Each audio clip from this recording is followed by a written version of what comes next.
J'ai fait des études de droit et au cours de ces études de droit, j'ai été au Canada et au Canada, j'ai découvert les modes alternatifs de règlement du conflit qui étaient à l'époque déjà assez avancés par rapport à notre pays. Et à la retraite, j'ai eu envie de revenir au droit parce que le droit, j'ai toujours aimé ça. Et donc j'ai voulu pratiquer et même développer ce mode alternatif de règlement des conflits que j'ai trouvé tout à fait adapté à notre civilisation moderne. Tout simplement, j'ai eu en 2008 un problème avec un fournisseur d'Internet et j'ai donc été au tribunal de proximité qui m'a renvoyé avec un conciliateur.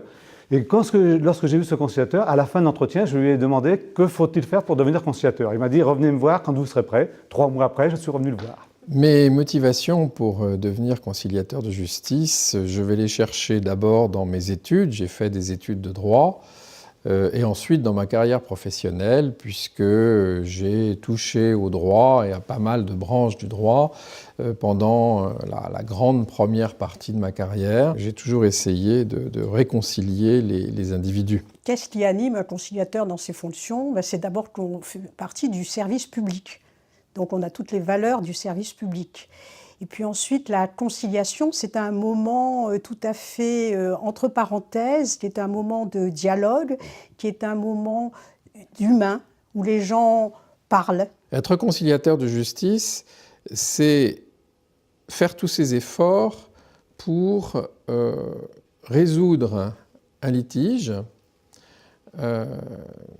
entre différentes parties qui n'ont pas pu réussir à le faire eux-mêmes. La conciliation est une procédure alors simple, rapide et gratuite, avec un taux de réussite de 60%. Donc ça veut dire qu'un différend sur 2 n'ira pas au tribunal.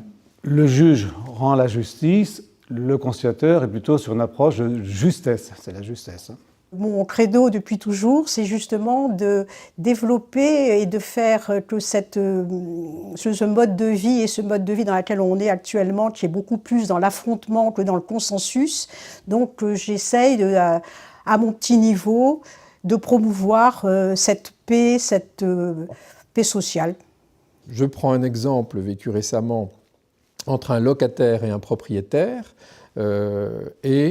c'est assez fréquent, un propriétaire qui ne rend pas la caution déposée au début du bail. Et je m'y suis employé il n'y a pas très longtemps et on est arrivé à un résultat qui satisfait. Alors c'est jamais une satisfaction complète parce que du coup le propriétaire est obligé de donner un peu et le locataire ne recevra pas tout.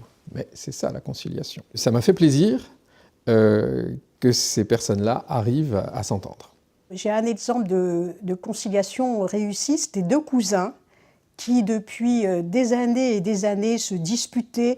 C'était pas une médiation familiale, mais ils avaient un problème entre eux, et avec des procédures nombreuses et variées. Et quand on a signé l'accord, ils se sont éclatés en sanglots tous les deux. Ils ont commencé à s'embrasser, etc., comme 2 cousins normalement. Et c'est vrai que j'ai été très émue et très gratifiée.